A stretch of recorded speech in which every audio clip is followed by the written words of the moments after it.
ಕತೆ ನಿಮ್ಮ ಭಾವ ಚಾನಲ್ಗೆ ಸ್ವಾಗತ.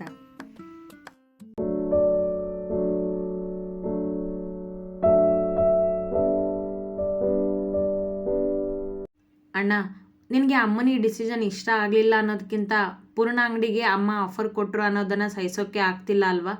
ಕೇಳಿದ ಆಯುಷ್ ಭಾರ್ಗವನ ಮುಂದೆ ನಿಂತು. ಭಾರ್ಗವ್ ಆಗಲೇ ಬಾರ್ನಲ್ಲಿ ನಿಂತಿದ್ದ ಗ್ಲಾಸ್ ಹಿಡಿದು ಆಯುಷ್ ಮಾತು ಒಪ್ಪಿದವ ಸುಮ್ಮನೆ ನಿಂತ, ಮಾತನಾಡದೆ. ನಿಜ, ಅವ ಹೇಳಿದ ಮಾತು. ಪೂರ್ಣಳ ಅಂಗಡಿಯನ್ನೇ ದ್ವೇಷಿಸುವವ ಅವ. ಅಂಥದ್ದರಲ್ಲಿ ಅವಳ ಅಂಗಡಿಯ ಸ್ವೀಟ್ ತನ್ನ ವರ್ಕರ್ಸ್ಗೆ ಅವನ ಅಹಂ ಒಪ್ಪಿರಲಿಲ್ಲ. ಅವಳನ್ನು ಸೋಲಿಸಬೇಕೆಂದುಕೊಂಡವನಿಗೆ ಅವಳು ತಮ್ಮಿಂದಲೇ ಗೆಲ್ಲುವುದು ಇಷ್ಟವಿರಲಿಲ್ಲ. ನನ್ನ ಅಣ್ಣನಿಗೆ ಕೋಪ ಜಾಸ್ತಿ. ಅವನು ತಪ್ಪನ್ನ ಕಂಡ್ರೆ ಯಾರನ್ನು ನೋಡೋದಿಲ್ಲ, ಯಾರ ಮಾತನ್ನು ಕೇಳೋದಿಲ್ಲ ಅಂತ ಗೊತ್ತು ನನಗೆ. ಆದರೆ ತಾನೇ ಒಬ್ಬರಿಗೆ ತೊಂದರೆ ಕೊಡೋ ಮನಸ್ಸು ಅವನಿಗೆ ಇಲ್ಲ ಎಂದ ಆಯುಷ್ ಅವನಿಂದ ಮುಂದೆ ಬಂದು ಕಾಣುವ ಊರು ನೋಡುತ್ತಾ. ಮತ್ತೊಮ್ಮೆ ಅವನ ಮಾತು ಸರಿ ಎನ್ನಿಸಿತು ಭಾರ್ಗವನಿಗೆ. ಪೂರ್ಣ ಜಾಗದಲ್ಲಿ ಬೇರೆ ಯಾರೇ ಇದ್ದಿದ್ರೂ ನೀನು ಆ ಥರ ಮಾಡ್ತಿರ್ಲಿಲ್ಲ ಭಾರ್ಗವ್ ಎಂದಿತು ಅವನ ಮನ. ಅವಳು ತುಂಬ ವಾದ ಮಾಡ್ತಾಳೆ ಆಯು ನನ್ನ ಜೊತೆ. ಇದುವರೆಗೂ ಯಾರೂ ನನ್ನ ಮುಂದೆ ನಿಂತ್ಕೊಂಡು ಇಷ್ಟೊಂದೇ ಆ್ಯಟಿಟ್ಯೂಡ್ ತೋರಿಸಿಲ್ಲ. ಆದರೆ ಇವಳು ನನ್ನ ಆ್ಯಟಿಟ್ಯೂಡ್ನೇ ಹತ್ತಿಕ್ಕೋದಕ್ಕೂ ನೋಡ್ತಾಳೆ. ನಾನು ಸಾರಿ ಕೇಳೋ ಥರ ಮಾಡ್ತೀನಿ ಅಂತ ಚಾಲೆಂಜ್ ಮಾಡ್ತಾಳೆ. ಈ ಭಾರ್ಗವ್ ಜೊತೆ ಮಾತಾಡೋದಕ್ಕೆ ಹೆದರ್ತಾರೆ ಎಲ್ಲ. ಅಂದಮೇಲೆ ಅವಳು ನನ್ನನ್ನು ಬೇಕಂತಾನೆ ಕೆಣಕ್ತಾಳೆ. ನನ್ನ ಕೋಟ್ಯಾಂತರ ರೂಪಾಯಿ ಬಿಸ್ನೆಸ್ ಬಗ್ಗೆ ಮಾತಾಡ್ತಾಳೆ ಎಂದ ಭಾರ್ಗವ್ ಅವನ ಪಕ್ಕದಲ್ಲಿ ಬಂದು ನಿಂತು. ಪೂರ್ಣಳ ಮೇಲಿನ ಕೋಪ ಅವನಿಗೆ ಒಪ್ಪಲು ಬಿಡುತ್ತಿರಲಿಲ್ಲ. ನಿಮ್ಮಿಬ್ಬರ ಮಧ್ಯೆ ಜಗಳ ಅನ್ನೋದಕ್ಕಿಂತ ವಾದ ನಡೆಯುತ್ತೆ ಅಂದ್ಕೊಳ್ಳೋಣ ಅಣ್ಣ. ಅವ್ರಿಗೆ ನಿನ್ನ ಆ್ಯಟಿಟ್ಯೂಡ್ ಇಷ್ಟ ಆಗೋದಿಲ್ಲ, ನಿನಗೆ ಅವ್ರ ಆ್ಯಟಿಟ್ಯೂಡ್ ಇಷ್ಟ ಆಗೋದಿಲ್ಲ, ಓಕೆ. ಆದರೆ ಪೂರ್ಣ ಜಾಗದಲ್ಲಿ ಬೇರೆ ಯಾರೋ ಇದ್ದಿದ್ರೆ ಅಮ್ಮನ ಡಿಸಿಷನ್ ನೀನು ಒಪ್ಕೋತಿದ್ದೆ ತಾನೆ ಕೇಳಿದ ಆಯುಷ್ ಅವನತ್ತ ಮುಖ ತಿರುಗಿಸಿ. ಉತ್ತರಿಸಲಿಲ್ಲ ಭಾರ್ಗವ್. ಗೊತ್ತವನಿಗೆ ಉತ್ತರ ಹೌದೆಂದು. ಉತ್ತರ ನಿನ್ನ ಮನಸ್ಸಲ್ಲಿದೆ ಅಣ್ಣ. ನಿಮ್ಮಿಬ್ಬರ ಜಗಳ ನಿಮ್ಮಿಬ್ಬರು ಪರ್ಸ್ನಲಿ ಇರಲಿ, ಅದು ನನಗೆ ಗೊತ್ತಿದೆ, ಅಮ್ಮನಿಗೆ ಗೊತ್ತಿಲ್ಲ. ಆದರೆ ಇವತ್ತು ಪೂರ್ಣ ಅವ್ರ ಅಜ್ಜಿ ಮುಂದೆ ನೀನು ಅಮ್ಮನ ಡಿಸಿಷನ್ ವಿರೋಧ ಮಾಡಿದ್ದು ತಪ್ಪಲ್ವಾ ಅಣ್ಣ? ಅವ್ರಿಗೆ ಅವ್ರ ಮುಂದೆ ಇನ್ಸಲ್ಟ್ ಮಾಡಿದಾಗ ಆಗಲಿಲ್ವಾ? ಅದೇ ಅಮ್ಮನಿಗೆ ಬೇಸರ ಆಗಿದ್ದು. ನಿಮ್ಮಿಬ್ಬರ ಜಗಳದಲ್ಲಿ ಅಮ್ಮನ ಡಿಸಿಷನ್ ನೀನು ಒಪ್ಪದೇ ಇದ್ದಿದ್ದು ತಪ್ಪು ಅಣ್ಣ, ಯೋಚನೆ ಮಾಡು ಎಂದ ಆಯುಷ್ಗೆ ಪರಿಸ್ಥಿತಿಯ ಸೂಕ್ಷ್ಮಗಳು ಗೊತ್ತು. ಭಾರ್ಗವ್ ಕ್ಷಣ ಯೋಚಿಸಿದ ಆಯುಷ್ ಮಾತುಗಳನ್ನು. ನಿಜ ಆಯು, ನಾನು ಅಮ್ಮನಿಗೆ ಆ ಶುಗರ್ಲೆಸ್ ಮುಂದೆ ಇನ್ಸಲ್ಟ್ ಮಾಡಿದೆ, ಒಪ್ಪಿದ ತಪ್ಪನ್ನು. ಒಬ್ಬರು ನಮ್ಮ ಸಹಾಯದಿಂದ ಬೆಳೀತಾರೆ ಅಂದರೆ ಆ ಸಹಾಯ ಮಾಡೋದ್ರಲ್ಲಿ ತಪ್ಪಿಲ್ಲ ಅಣ್ಣ. ಅಮ್ಮ ನಮಗೆ ಹೇಳ್ಕೊಟ್ಟಿರೋದು ಇದನ್ನೇ. ಆ್ಯಂಡ್ ನನಗನ್ಸುತ್ತೆ ಪೂರ್ಣ ಒಳ್ಳೆ ಹುಡುಗಿ, ಅವರಿಗೆ ಸಹಾಯ ಮಾಡೋದ್ರಲ್ಲಿ ತಪ್ಪಿಲ್ವೇ ಇಲ್ಲ ಎಂದವ ತನ್ನ ಮನದಲ್ಲಿ ಇದ್ದದ್ದನ್ನು ಹೇಳಿದ. ಭಾರ್ಗವ್ ದೂರದತ್ತ ನೋಡುತ್ತಾ ನಿಂತಿದ್ದ. ಪೂರ್ಣ ಒಳ್ಳೆ ಹುಡುಗಿನೇ ಅಲ್ವಾ ಅಣ್ಣ ಅವನಿಗೆ ಪ್ರಶ್ನಿಸಿದ, ಈಗ ಛೇಡಿಸುವಂತೆ. ಅವನನ್ನೇ ಓರೆಗಣ್ಣಿನಿಂದ ನೋಡಿದ ಭಾರ್ಗವ್. ಆಯುಷ್ ನಕ್ಕ. ಅಮ್ಮನ ಹತ್ರ ಸಾರಿ ಕೇಳ್ತೀನಿ, ಅವ್ರ ಈ ಡಿಸಿಷನ್ ಒಪ್ಕೋತೀನಿ. ಆದರೆ ಆ ಶುಗರ್ಲೆಸ್ ಜೊತೆ ಮಾತ್ರ ನಾನು ರಾಜಿ ಆಗೋದಿಲ್ಲ. ಅವಳು ಸಾರಿ ಕೇಳೋವರೆಗೂ ನಾನು ಬಿಡೋದಿಲ್ಲ ಎಂದವ ಅಷ್ಟು ಸುಲಭವಾಗಿ ಅವಳನ್ನು ಬಿಡುವವನಲ್ಲ. ಗೊತ್ತು. ಆದರೆ ಅಮ್ಮನಿಗೆ ನಿಮ್ಮಿಬ್ಬರಿ ಜಗಳ ಗೊತ್ತಿಲ್ಲ, ಅದನ್ನು ಅವಳು ಹೇಳೋದಿಲ್ಲ. ನಾನು ಅವಳ ಬಿಸ್ನೆಸ್ಗೆ ಏನೂ ತೊಂದರೆ ಕೊಡಬಾರ್ದು, ಅವಳು ಅಮ್ಮನ ಮುಂದೆ ಇದನ್ನೆಲ್ಲ ಹೇಳಬಾರ್ದು ಅನ್ನೋ ಡೀಲ್ ಆಗಿದೆ ನಮ್ಮಿಬ್ಬರ ಮಧ್ಯೆ. ಅಂದಮೇಲೆ ನೀನು ಈಗ ಅವ್ರಿಗೆ ಸಿಗಬೇಕಾಗಿರೋ ಆಫರ್ನ ತಪ್ಪಿಸಿದ್ದು ತಪ್ಪು ಅಣ್ಣ. ನೀನು ಅವ್ರ ಬಿಸ್ನೆಸ್ಗೆ ತೊಂದರೆ ಕೊಟ್ಟ ಹಾಗಾಯಿತು ಎಂದ ಆಯುಷ್ ಕೈಕಟ್ಟಿ ನಿಂತು. ಯಾಕೆ ನೀವೆಲ್ಲ ಆ ಶುಗರ್ಲೆಸ್ ಪರವಾಗಿನೇ ಮಾತಾಡ್ತೀರಾ ಎಂದ ಭಾರ್ಗವ್ ಅವನನ್ನೇ ನೋಡುತ್ತಾ ಬಾಯಿಗೆ ಗ್ಲಾಸ್ ಇಟ್ಟು. ಅವ್ರ ಪರವಾಗಿ ಅಂತೇನಿಲ್ಲ ಅಣ್ಣ, ನನ್ನ ಅಣ್ಣನ ಕೋಪ ಒಬ್ಬರ ನೋವಿಗೆ ಕಾರಣ ಆಗಬಾರ್ದು ಅಷ್ಟೇ ಎಂದ ಪ್ರೀತಿಯಿಂದ. ಅವನ ಮಾತಿಗೆ ಖುಷಿಯಾದ ಭಾರ್ಗವ್, ಬಾ ಈಗ ಅಮ್ಮನ ಹತ್ರ ಹೋಗೋಣ ಎಂದ ಗ್ಲಾಸ್ ಅಲ್ಲಿಟ್ಟು ಅವನ ಹೆಗಲ ಮೇಲೆ ಕೈ ಹಾಕಿದ ಹೊರಡಲು. ನಾನು ಯಾಕೆ ಕೇಳಿದ ಆಯುಷ್. ನಮ್ಮಿಬ್ಬರ ಮಧ್ಯೆ ಮತ್ತೆ ಜಗಳ ಆಗದೆ ಇರೋ ಥರ ನೋಡ್ಕೊಳ್ಳೋದಕ್ಕೆ ಎಂದವನ ಮಾತಿಗೆ ನಕ್ಕ ಆಯುಷ್. ಅಮ್ಮ ಕರೆದ ಭಾರ್ಗವ್ ಬೇಸರದಲ್ಲಿ ಕುಳಿತಿದ್ದ ಶರಾವತಿಯವರ ಕೋಣೆಗೆ ಬಂದು ಅವನ ಧ್ವನಿಗೆ ತಲೆ ಎತ್ತಿ ಅವನನ್ನೇ ನೋಡಿದವರು ಮತ್ತೆ ನೋಟ ಬದಲಿಸಿ ಕುಳಿತರು. ಅಮ್ಮ, ಐ ಆಮ್ ಸಾರಿ, ನಾನು ಅವ್ರ ಮುಂದೆ ನಿಮಗೆ ಹಾಗೆಲ್ಲ ಮಾತಾಡಬಾರ್ದಿತ್ತು ಎಂದ ಅವರ ಮುಂದೆ ಬಂದು. ಮಾತು ಆಡಿದರೆ ಹೋಯ್ತು, ಮುತ್ತು ಒಡೆದರೆ ಹೋಯ್ತು ಭಾರ್ಗವ್ ಎಂದರು. ಗೊತ್ತು ಅಮ್ಮ, ಸಾರಿ, ನನಗೆ ನಿಮ್ಮ ಡಿಸಿಷನ್ ಒಪ್ಪಿಗೆ ಇದೆ ಎಂದ ಅವರ ಮುಂದಿದ್ದ ಮಂಚದ ತುದಿಗೆ ಕುಳಿತು. ಅವ ಕುಡಿದಿದ್ದರ ವಾಸನೆ ಅವರ ಮೂಗಿಗೆ ಬಡಿಯಿತು. ಹಗಲೆಲ್ಲ ಡ್ರಿಂಕ್ಸ್ ಮಾಡೋದನ್ನು ಕಲ್ತಿದೀಯಾ ಕೇಳಿದರು ಅವನನ್ನೇ ನೋಡಿ. ಸಾರಿ ಅಮ್ಮ ಎಂದ. ಹೌದು, ಆಗ ಒಪ್ಪದೆ ಇರೋನು ಈಗ ಯಾಕೆ ಒಪ್ಪದೆ? ಅವರೆಲ್ಲರ ಮುಂದೆ ನನಗೆ ಅವಮಾನ ಮಾಡೋದಕ್ಕೆ ಹಾಗೆಲ್ಲ ಮಾಡಿದ್ದ? ಅವರ ಮಾತಿನಲ್ಲಿನ ಕೋಪ ಅವನಿಗೆ ಅರ್ಥವಾಯಿತು. ವಾದ ಬೇಡವೆನ್ನಿಸಿ ಒಪ್ಪಿದ್ದೀನಿ ಅಂದಮೇಲೆ ಒಪ್ಪಿದ್ದೀನಿ ಅಷ್ಟೇ ಅಮ್ಮ, ಮತ್ತೆ ಅದ್ರ ಬಗ್ಗೆ ಚರ್ಚೆ ಬೇಡ ಎಂದ ಹೊರಟಾಗಿ. ಪೂರ್ಣ ಮತ್ತು ತನ್ನ ನಡುವಿನ ಮನಸ್ತಾಪ ಹೇಳುವಂತಿಲ್ಲ. ಶರಾವತಿ ಆಯುಷ್ ಮುಖ ನೋಡಿದರು. ಅವ ಕಣ್ಣಲ್ಲೇ ಹೌದೆಂಬಂತೆ ಒಪ್ಪಿದ. ಅಲ್ಲಿಗೆ ಅರ್ಥವಾಯಿತು ಶರಾವತಿಯವರಿಗೆ ಆಯುಷ್ ಅವನಿಗೆ ತಿಳಿಸಿ ಹೇಳಿದ್ದಾನೆಂದು. ಲಕ್ಷ್ಮಜ್ಜಿ ಕುಟುಂಬ ನಮ್ಮ ಹಾಗೆ ಸ್ಥಿತಿವಂತರಲ್ಲ ಭಾರ್ಗವ್. ಅಜ್ಜಿ ಹೇಳ್ತಿರ್ತಾರೆ ಅವ್ರ ಬಡತನದ ಬಗ್ಗೆ. ಅದಕ್ಕೆ ಅವಳಿಗೆ ಈ ಆಫರ್ ಕೊಟ್ಟಿದ್ದೀನಿ ಅಷ್ಟೇ. ನಮ್ಮಂಥ ದೊಡ್ಡ ಇಂಡಸ್ಟ್ರಿ ಅವಳ ಹತ್ರ ಸ್ವೀಟ್ ತಗೊಳುತ್ತೆ ಅಂತ 4-6 ಜನಕ್ಕೆ ಗೊತ್ತಾದರೆ ಅವಳ ಲಡ್ಡು ಬಿಸ್ನೆಸ್ ಚೆನ್ನಾಗಾಗುತ್ತೆ ಅಲ್ವಾ. ಇದರಿಂದ ಅವಳ ಕುಟುಂಬ ಎಷ್ಟೋ ಸುಧಾರಿಸುತ್ತೆ ಎಂದರು ಕೋಪ ಮರೆತು ತಾಳ್ಮೆಯಿಂದ. ಈಗವ ಇನ್ನೂ ಮೆತ್ತಗಾದ. ಓಕೆ ಅಮ್ಮ ಎಂದ ಮೇಲೆದ್ದು. ಹಾಗಾದರೆ ಅಡ್ವಾನ್ಸ್ ಚೆಕ್ ನೀನೇ ಕೊಟ್ಟು ಬಂದ್ಬಿಡು ಅವಳಿಗೆ ಎಂದರು ಅವನನ್ನೇ ನೋಡಿ. ಖಂಡಿತ ನಾನೇ ಹೋಗ್ತೀನಿ ಅಮ್ಮ ಎಂದವನಿಗೆ ಆ ಅವಕಾಶವೇ ಬೇಕಿತ್ತು. ಗುಡ್. ಹಾಗೆ ಇನ್ನೊಂದು ಮಾತು ಎಂದರು ಅವನನ್ನು ತಡೆದು. ಹೇಳಿ ಅಮ್ಮ ಎಂದ. ಅದು ಯಾರೋ ಹುಡುಗಿಗೆ ತೊಂದರೆ ಕೊಡ್ತಿದ್ದೆ ಅಲ್ವಾ, ಅವಳಿಗೆ ಸಾರಿ ಕೇಳು ಅಂದಿದ್ದೆ, ಕೇಳಿದ್ಯಾ? ಅವ ಮೆತ್ತಗಿದ್ದನೆಂದು ಕೇಳಿದರು. ಭಾರ್ಗವ್ ಆಯುಷ್ ಮುಖ ನೋಡಿದ. ಅವ ಹಣೆಯ ಮೇಲೆ ಕೈ ಇಟ್ಟು ನಿಂತ. ಆ ವಿಷಯ ಈಗ ಬೇಡ ಅಮ್ಮ. ಆ ಹುಡುಗಿಗೆ ನನ್ನಿಂದ ಯಾವ ತೊಂದರೆನೂ ಆಗೋದಿಲ್ಲ ಎಂದವ ತಾನು ನಿರ್ಧರಿಸಿದ್ದನ್ನೇ ಹೇಳಿದ. ಹೌದು, ಆ ಹುಡುಗಿ ಯಾರು? ಮತ್ತೆ ಕೇಳಿದವರ ಪ್ರಶ್ನೆಗೆ ಆಯುಷ್ ನಕ್ಕ. ಒಮ್ಮೆ ಕಣ್ಮುಚ್ಚಿ ತೆಗೆದು ತನ್ನನ್ನು ತಾನು ನಿಯಂತ್ರಿಸಿಕೊಂಡ ಭಾರ್ಗವ್. ಅಮ್ಮ, ಈಗ ಆ ವಿಷಯ ಬೇಡ ಅಂತ ಹೇಳಿದ್ನಲ್ಲ ಎಂದ. ಇನ್ನೂ ಪ್ರಶ್ನೆ ಮಾಡುವುದಿಲ್ಲ ಶರಾವತಿ.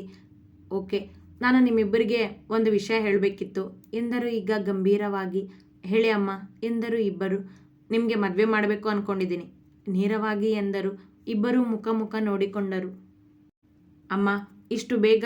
ಅದು ಇದ್ದಕ್ಕಿದ್ದಾಗೆ ರಾಗ ಎಳೆದ ಭಾರ್ಗವ್. ಬೇಗನಾ? ಇನ್ನೂ ಚಿಕ್ಕ ಮಕ್ಕಳಲ್ಲ ನೀವಿಬ್ರು. ಮೊದಲು ನಿನಗೆ ಹುಡುಗಿ ಹುಡುಕ್ತೀನಿ, ಆಮೇಲೆ ಆಯುಷ್ ಎಂದರು ಇಬ್ಬರನ್ನು ನೋಡಿ. ಇಬ್ಬರೂ ಮಾತನಾಡಲಿಲ್ಲ. ಯಾಕೆ ಸುಮ್ಮನಾಗ್ಬಿಟ್ರಿ ಇಬ್ಬರು? ನಿಮ್ಮಿಬ್ಬರಿಗೂ ಬೇರೆ ಯಾವುದಾದ್ರೂ ಹುಡುಗಿ ಇಷ್ಟ ಆಗಿದ್ರೆ ಹೇಳಿ. ಐ ಮೀನ್ ಲವ್ ಅಂತ ಏನಾದರೂ ಕೇಳಿದರು ಹುಬ್ಬೇರಿಸಿ. ಇಲ್ಲ ಅಮ್ಮ ಎಂದರು ಇಬ್ಬರೂ ಒಟ್ಟಿಗೆ. ನೀವು ಯಾವ ಹುಡುಗಿಗೆ ತಾಳಿ ಕಟ್ಟೋ ಅಂತಿರೋ ಅದೇ ಹುಡುಗಿಗೆ ತಾಳಿ ಕಟ್ತೀನಿ ಅಮ್ಮ. ಭಾರ್ಗವ್ ಮಾತು ಕೊಟ್ಟರೆ ತಪ್ಪೋದಿಲ್ಲ ಎಂದ ಭಾರ್ಗವ್ ಮಾತು ಕೊಟ್ಟ ಮುಂದಿನ ದಿನಗಳ ಅರಿವಿಲ್ಲದೆ. ನಾನು ಅಷ್ಟೇ ಅಮ್ಮ ಎಂದ ಆಯುಷ್.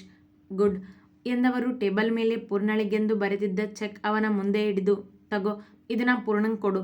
ಅವಳು ಮಾತಾಡಿದನ್ನ ನೋಡಿದ್ರೆ ಮತ್ತೆ ಇದಕ್ಕೆ ಒಪ್ಕೋತಾಳೋ ಇಲ್ವೋ ಗೊತ್ತಿಲ್ಲ, ಬಟ್ ನೀನು ಅವಳನ್ನು ಒಪ್ಪಿಸ್ಲೇಬೇಕು ಎಂದರು.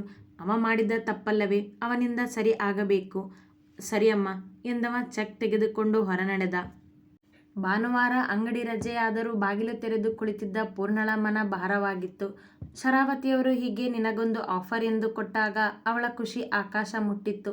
ತನ್ನ ಕುಟುಂಬದ ಅರ್ಧ ಸಮಸ್ಯೆಗಳು ಪರಿಹಾರ ಆದಂತೆಯೇ ಎಂದುಕೊಂಡಿದ್ದವಳ ಆಸೆ ನೆಲ ಕಚ್ಚಿತ್ತು. ಮುಖ ಸಪ್ಪೆ ಹೊತ್ತು ಹೆಚ್ಚು ಜನರಿಲ್ಲದ ರಸ್ತೆಯನ್ನೇ ನೋಡುತ್ತಾ ಕುಳಿತವಳ ಅಂಗಡಿಯ ಮುಂದೆಯೇ ಬಂದು ನಿಂತಿತ್ತು ಭಾರ್ಗವನ ಕಾರ್. ಅದನ್ನು ಕಾಣುತ್ತಲೇ ಅವಳ ಕಣ್ಣರಳಿತು. ಇವನ್ಯಾಕೆ ಬಂದ ಮತ್ತೆ? ಮನಸ್ಸಲ್ಲೇ ಎಂದುಕೊಂಡವಳ ಮೊಗದಲ್ಲಿ ಕೋಪ ತಕ್ಷಣ ಮೂಡಿತು. ಕಾರಿನಿಂದ ಇಳಿದು ಕಣ್ಣಿಗಿದ್ದ ಗ್ಲಾಸ್ ತೆಗೆದ ಭಾರ್ಗವ್ ಅಂದು ಕಪ್ಪು ಬಣ್ಣದ, ಅದರ ಮೇಲೆ ಬಿಳಿಯ ಚುಕ್ಕೆಗಳಿರುವ ಶರ್ಟ್ ತೊಟ್ಟು ಅದಕ್ಕೆ ನೀಲಿ ಬಣ್ಣದ ಜೀನ್ಸ್ ತೊಟ್ಟಿದ್ದ. ಎದೆಯ ಮೇಲಿನ 2 ಬಟನ್ ಹಾಕದೆ ಎದೆ ಉಬ್ಬಿಸಿ ನಡೆಯುವವನ ಗತ್ತು ಸಾರಿ ಹೇಳುತ್ತಿತ್ತು ಅವನಿಗೆ ಅಹಂ ಇದೆ ಎಂದು. ಅವನನ್ನು ಕಂಡ ಪೂರ್ಣ ಅಂಗಡಿಯ ಬಾಗಿಲಿಗೆ ಬಂದು ನಿಂತಳು. ಅವಳನ್ನು ಕಂಡವ ಜೇಬಿನಲ್ಲಿ ಕೈಯಿಟ್ಟು ನಿಂತು ಒಮ್ಮೆ ನೆಲ ನೋಡಿ ತಲೆ ಮೇಲೆತ್ತಿ ಮೆಟ್ಟಿಲ ಹತ್ತಿ ಅವಳ ಅಂಗಡಿಯ ಒಳ ಬಂದ. ಅವಳ ಮುಂದೆಯೇ ಹಾದು ಕಂಟಿ ಬಾಗಿಲಲ್ಲೇ ನಿಂತ. ಅವನನ್ನೇ ನೋಡುತ್ತಾ ತಿರುಗಿದವಳು. ಯಾಕೆ ಬಂದಿದೀಯಾ? ಅವನ ಮುಂದೆಯೇ ಬಂದು ನಿಂತು ಕೇಳಿದಳು. ಅಲ್ಲಿಯೇ ಇದ್ದ ಚೇರಿನಲ್ಲಿ ಕಾಲಿನ ಮೇಲೆ ಕಾಲು ಹಾಕಿ ಕುಳಿತ ಭಾರ್ಗವ್. ಮರ್ಯಾದೆ ಕೊಟ್ಟು ಮಾತಾಡು ಶುಗರ್ಲೆಸ್, ಇನ್ಮುಂದೆ ನಾವು ನೀವು ವ್ಯವಹಾರ ಮಾಡೋರು ಎಂದ ನಾಟಕೀಯವಾಗಿ. ಅವಳನ್ನು ಕಾಡಲೆಂದೇ ಬಂದಿದ್ದನವ. ಏನರ್ಥ ಹಾಗಂದ್ರೆ ಕೇಳಿದಳು ಅವನನ್ನೇ ನೋಡುತ್ತಾ. ಅಂದರೆ ಎಂದವ ತನ್ನೆದೆಯ ಮೇಲಿನ ಜೇಬಿನಲ್ಲಿದ್ದ ಚೆಕ್ ತೆಗೆದು ಅವಳ ಮುಂದೆ ಹಿಡಿದು. ತಗೋ, ಇನ್ಮುಂದೆ ಈ ಶರ್ಮಾ ಇಂಡಸ್ಟ್ರೀಸ್ ನಿನಗೆ ಪರ್ಮನೆಂಟ್ ಕಸ್ಟಮರ್. ಬೆಳಗ್ಗೆ ಅಮ್ಮ ಹೇಳಿದ್ರಲ್ಲ, ಅದಕ್ಕೆ ನನಗೆ ಒಪ್ಪಿಗೆ ಇದೆ ಎಂದ. ಆದರೆ ನನಗೆ ಬೇಕಿಲ್ಲ ಇದು ಎಂದಳು ದಿಟ್ಟವಾಗಿ ಕೈಕಟ್ಟಿ ನಿಂತು. ಯಾಕೆ ಕೇಳಿದವ ತಕ್ಷಣ. ಬೆಳಗ್ಗೆ ನೀನೇ ಹೇಳಿದೆ ನಿಮಗೇನು ಲಾಭ ಇಲ್ಲ ಇದರಲ್ಲಿ ಅಂತ. ಅಂದಮೇಲೆ ಈ ಆಫರ್ನ ನಾನು ತಗೊಳ್ಳೋದಿಲ್ಲ ಎಂದಳು ಮುಖ ತಿರುಗಿಸಿ ನಿಂತು. ನಮಗೆ ಲಾಭ ಇಲ್ಲ ಅಂತ ನೀನು ಇದನ್ನು ಒಪ್ಕೊಳ್ಳೋದಿಲ್ಲ, ಓಕೆ ಎಂದು ಎತ್ತಲೋ ನೋಡಿದ ತಕ್ಷಣ ಯೋಚಿಸುವಂತೆ ನಟಿಸಿದವ. ನಮಗೆ ಲಾಭ ಆಗೋದಾದರೆ ಒಪ್ಕೋತೀಯಾ ಕೇಳಿದ ತಲೆ ಎತ್ತಿ ಅವಳನ್ನೇ ನೋಡುತ್ತಾ. ಏನು ಲಾಭ ಆಗುತ್ತೆ ಅಂತ ಹೇಳು ಮೊದಲು ಎಂದಳು. ನೀನು ನನಗೆ ಸಾರಿ ಕೇಳಬೇಕು. ಈಗ ನೀನು ಸಾರಿ ಕೇಳಿ ಈ ಚೆಕ್ನ ತಗೊಂಡ್ರೆ ನನಗೆ ಆಗೋ ಖುಷಿ ನೆಮ್ಮದಿನೇ ಲಾಭ ನನಗೆ ಎಂದವನ ಸೊಕ್ಕಿಗೆ ಮಿತಿಯೇ ಇಲ್ಲ. ಪೂರ್ಣಳಿಗೆ ಅವನನ್ನು ನೋಡಿ ಬಂದಿದ್ದ ಕೋಪ ದುಪ್ಪಟ್ಟಾಯಿತು ಅವನ ಮಾತು ಕೇಳಿ. ಈ ಥರ ಮಾತಾಡೋದಕ್ಕೆ ನಾಚಿಕೆ ಆಗಬೇಕು ಭಾರ್ಗವ್ ನಿನಗೆ. ನಿನ್ನ ಅಹಂ ಎಷ್ಟಿದೆ ಅನ್ನೋದನ್ನು ನೀನೇ ತೋರಿಸ್ಕೊಡ್ತಿದ್ಯಾ ಎಂದಳು ಕೈ ಬಿಚ್ಚಿ ನಿಂತು. ಅವಳ ಮಾತಿಗೆ ಎದ್ದು ನಿಂತ ಭಾರ್ಗವ್. ಇದರಲ್ಲಿ ನಾಚಿಕೆ ಆಗೋವಂಥದ್ದೇನಿದೆ ಅಂತ ನನಗೆ ಅರ್ಥ ಆಗ್ತಿಲ್ಲ. ನಿನಗೆ ಕಸ್ಟಮರ್ ಬೇಕು, ಆ ಕಸ್ಟಮರ್ ನಾನೇ. ನನಗೆ ಲಾಭ ಆಗಬೇಕು ಅಂತ ನೀನು ಯೋಚನೆ ಮಾಡ್ತಿದ್ಯಾ? ನನಗೆ ಬೇಕಾಗಿರೋ ಲಾಭ ನಾನು ಕೇಳಿದ್ದೇನೆ ಅಷ್ಟೇ, ಮುಗೀತು ಮೀಟಿಂಗ್ ಎಂದ. ಆದರೆ ನನಗೆ ನೀನು ಈ ಆಫರ್ ಬೇಕಿಲ್ಲ. ನನಗೆ ಬೇಕಾಗಿರೋ ಕಸ್ಟಮರ್ಗೋಸ್ಕರ ನಾನು ನನ್ನ ಸ್ವಾಭಿಮಾನ ಕಳ್ಕೊಳ್ಳೋದಿಲ್ಲ ಎಂದಳು ಧೈರ್ಯದಿಂದ ಅವನನ್ನೇ ನೋಡುತ್ತಾ. ಅವಳ ಆ ಧೈರ್ಯವೇ ಅವನನ್ನು ಸಿಟ್ಟಿಗೇಳಿಸುವುದು. ಸ್ವೀಟ್ ಮಾರದೇ ಇದ್ದರೆ ನಿನ್ನ ಮನೆಗೆ ರೇಷನ್ ಬರೋದಿಲ್ಲ. ಅಷ್ಟೊಂದು ಬಡತನ ಇದ್ದರೂ ನೀನು ಈ ಸೊಕ್ಕಿಗೇನು ಕಡಿಮೆ ಇಲ್ಲ ನಿನ್ನ ಹತ್ರ ಎಂದ. ಅದು ಸ್ವಾಭಿಮಾನ ಭಾರ್ಗವ್ ಶರ್ಮಾ, ನೀನು ಮಾತಾಡ್ದಿಯಲ್ವಾ, ಅದು ಸೊಕ್ಕು ಎಂದಳು ಅವನನ್ನೇ ದಿಟ್ಟಿಸಿ. ಏಯ್ ಶುಗರ್ಲೆಸ್, ಜಾಸ್ತಿ ಮಾತಾಡ್ಬಿಡ ನನ್ನ ಹತ್ರ. ನಿನಗೆ ಕಸ್ಟಮರ್ ಬೇಕು, ನನಗೆ ಲಾಭ ಬೇಕು, ಅದನ್ನು ನಾನು ಹೇಳ್ತಿದ್ದೀನಿ, ನೀನು ಒಪ್ಕೋತೀಯಾ ಅಷ್ಟೇ ತಾನೇ ನಿರ್ಧರಿಸಿದ. ಇದು ವ್ಯಾಪಾರ ಭಾರ್ಗವ್, ನೀನು ಹೇಳೋ ಹಾಗೆ ಕೇಳೋದಕ್ಕೆ ನಾನು ನಿನ್ನ ಮನೆ ಆಳಲ್ಲ. ವ್ಯಾಪಾರ ನಮಗೆ ಇಷ್ಟ ಆದರೆ ಮಾಡ್ತೀವಿ, ಇಲ್ದಿದ್ರೆ ಇಲ್ಲ ಎಂದವಳು ಇಟ್ಟ ಹೆಜ್ಜೆ ಹಿಂದಿಡದವಳು. ಆದರೆ ನನಗೆ ಇಷ್ಟ ಇದೆ ಇಲ್ಲಿ ಎಂದವ ಬಲವಂತ ಮಾಡುತ್ತಿದ್ದ. ನಿನ್ನಿಷ್ಟದಂತೆಯೇ ನಡಿಬೇಕು ಅನ್ನೋದು ನಿನಗಷ್ಟೇ ಅನ್ವಯಿಸುತ್ತೆ, ನನಗಲ್ಲ. ನನ್ನಿಷ್ಟನೇ ನಡಿಬೇಕು ಅನ್ನೋದು ಎಲ್ರಿಗೂ ಅನ್ವಯಿಸುತ್ತೆ ಮಿಸ್ ಪೂರ್ಣ ಮಹೇಶ್ವರಿ ಎಂದವ ಅವಳ ಕಣ್ಣಲ್ಲಿ ಕಣ್ಣಿಟ್ಟ. ಪೂರ್ಣ ಮಾತನಾಡಲಿಲ್ಲ. ಭಾರ್ಗವ್ ಮಾತನಾಡಬೇಕೆನ್ನುವಷ್ಟರಲ್ಲಿ ಕಂಠಿ ಮುಂದೆ ಬಂದು, ಅಣ್ಣ, ಆಯುಷ್ ಅಣ್ಣ ಎಂದು ಫೋನ್ ಹಿಡಿದ ಅವನ ಮುಂದೆ. ಭಾರ್ಗವ್ ಫೋನ್ ತೆಗೆದುಕೊಂಡು ಕಿವಿಗಿಟ್ಟು, ಹೇಳು ಆಯು ಎಂದ. ಪೂರ್ಣಂಗೆ ಚೆಕ್ ಕೊಟ್ಟಿದ್ಯಾ ಅಣ್ಣ, ಒಪ್ಕೊಂಡ್ರ ಅವರು ಕೇಳಿದನವ ಮಾತಿಗೆ. ಈ ಶುಗರ್ಲೆಸ್ ದೊಡ್ಡ ಡ್ರಾಮಾ ಕಂಪ್ನಿ ಆಯು, ಒಪ್ಕೊಳ್ಳೋದಕ್ಕೆ ಡ್ರಾಮಾ ಮಾಡ್ತಿದ್ದಾಳೆ ಎಂದ ತನ್ನನ್ನೇ ನೋಡುತ್ತಾ ನಿಂತಿದ್ದ ಪೂರ್ಣಳನ್ನು ನೋಡುತ್ತಾ. ಅಣ್ಣ, ಫೋನ್ ಅವ್ರ ಕಡೆ ಕೊಡು, ನಾನು ಮಾತಾಡ್ತೀನಿ ಎಂದ ಆಯುಷ್. ಸ್ಪೀಕರ್ ಆನ್ ಮಾಡ್ತೀನಿ, ಮಾತಾಡು ಎಂದ ಭಾರ್ಗವ್ ಸ್ಪೀಕರ್ ಆನ್ ಮಾಡಿ ಅವಳ ಮುಂದೆ ಫೋನ್ ಹಿಡಿದ. ಹಲೋ ಪೂರ್ಣ ಕರೆದ ಆಯುಷ್. ಹೇಳಿ ಆಯುಷ್ ಎಂದಳು ಪೂರ್ಣ. ಅಮ್ಮನೇ ಅಣ್ಣನ ಹತ್ರ ಚೆಕ್ ಕೊಟ್ಟು ಕಳಿಸಿರೋದು ಪೂರ್ಣ, ಯಾಕೆ ಬೇಡ ಅಂತಿದ್ದೀರಾ ಎಂದವನ ಮಾತುಗಳು ಸೌಮ್ಯವೇ. ಆಯುಷ್, ನಿಮ್ಮ ತಾಯಿ ಏನು ಹೇಳಿ ಕಳಿಸಿದಾರೋ ನನಗೆ ಗೊತ್ತಿಲ್ಲ, ಆದರೆ ನಿಮ್ಮ ಅಣ್ಣ ಹೇಳ್ತಿದ್ದಾರೆ ನಾನು ಅವರಿಗೆ ಸಾರಿ ಕೇಳಬೇಕಂತೆ, ಅದು ಅವರಿಗೆ ಸಿಗೋ ಲಾಭ ಅಂತೆ. ಸಾರಿ ಆಯುಷ್, ಈ ಥರ ಲಾಭ ನಾನು ಯಾರಿಗೂ ಕೊಡೋದಿಲ್ಲ, ಅದರಲ್ಲೂ ನನ್ನ ಸ್ವಾಭಿಮಾನ ಬಿಟ್ಟು ಖಂಡಿತ ಇಲ್ಲ ಎಂದಳು ಭಾರ್ಗವನನ್ನೇ ನೋಡುತ್ತಾ. ಅಣ್ಣ, ಸ್ಪೀಕರ್ ಆಫ್ ಮಾಡು ಎಂದ ಆಯುಷ್. ಅವನ ಮಾತಿಗೆ ಸ್ಪೀಕರ್ ಆಫ್ ಮಾಡಿ ಕಿವಿಗೆ ಫೋನ್ ಇಟ್ಟ ಭಾರ್ಗವ್. ಈಗ ಈ ಶುಗರ್ಲೆಸ್ ಥರ ಭಾಷಣ ಮಾಡಬೇಡ ಆಯು ನೀನು ನನಗೆ ಎಂದ ಅವನ ಮುಂದಿನ ಮಾತುಗಳನ್ನು ಅರಿತು. ಸರಿ, ಆದರೆ ಅಮ್ಮ ಹೇಳಿದ್ದಾರೆ ನೀನು ಅವರನ್ನು ಒಪ್ಪಿಸಿ ಚೆಕ್ ಕೊಟ್ಟು ಬರಲೇಬೇಕು ಅಂತ. ಈಗೇನು ಮಾಡ್ತೀಯಾ ನಿನಗೆ ಬಿಟ್ಟಿದ್ದು ಎಂದ ಆಯುಷ್ ಕಾಲ್ ಕಟ್ ಮಾಡಿದ. ಆಗಲೇ ಎಚ್ಚರಗೊಂಡಿದ್ದು ಅವ ತನ್ನ ಅಹಂನಿಂದ. ಶರಾವತಿಯವರು ಹೇಳಿದ್ದರಲ್ಲ, ಅವಳು ಒಪ್ಪದಿದ್ದರೂ ನೀನು ಒಪ್ಪಿಸಲೇಬೇಕೆಂದು. ಫೋನ್ ಕಂಠಿಯ ಕೈಗಿಟ್ಟು ಒಮ್ಮೆ ಹಣೆ ತೀಡಿಕೊಂಡವ ಪೂರ್ಣಳನ್ನೇ ನೋಡಿದ. ಏನಾಯಿತೆಂಬಂತೆ ಅವನನ್ನೇ ನೋಡುತ್ತಿತ್ತು ಹುಡುಗಿ. ಈ ಆಫರ್ ಕ್ಯಾನ್ಸಲ್ ಕಣೆ ಶುಗರ್ಲೆಸ್, ನನಗೆ ಸಾರಿ ಲಾಭ ಬೇಡ, ಅದನ್ನು ನಿನ್ನ ಹತ್ರ ಹೇಗೆ ಕೇಳಿಸ್ಕೋಬೇಕು ಅಂತ ನನಗೆ ಗೊತ್ತು. ಈಗ ನೀನು ಈ ಚೆಕ್ನ ತಗೊಳ್ಳೇಬೇಕು ಅಷ್ಟೇ. ಒಮ್ಮಿಂದೊಮ್ಮೆಲೆ ಬದಲಾದವನ ಮುಖವನ್ನು ಆಶ್ಚರ್ಯದಿಂದ ನೋಡಿದಳು ಪೂರ್ಣ. ಏನೇ ಹಾಗೆ ನೋಡ್ತಿದ್ಯಾ? ತಡವರಿಸಿದವನ ನೋಟ ಅವಳ ಮೇಲಿರಲಿಲ್ಲ. ಯಾರಿಗೆ ತಲೆ ಬಾಗದಿದ್ದರೂ ತನ್ನ ತಾಯಿಗೆ ಅವ ತಲೆ ಬಾಗಲೇಬೇಕಲ್ಲ. ಆರಾಮಾಗಿದೆಯಾ ತಾನೇ ನೀನು? ಇಷ್ಟೊತ್ತು ನಾನು ಹೇಳ್ದಾಗೆ ಆಗಬೇಕು ಅಂತಿದ್ದೋನು ಇದೇನು ತಕ್ಷಣ ಚೇಂಜ್ ಆಗಿಬಿಟ್ಟೆ? ಅಂಥದ್ದೇನು ಹೇಳಿದ್ರು ಆಯುಷ್ ಕೇಳಿದಳು ಆಶ್ಚರ್ಯದಿಂದಲೇ.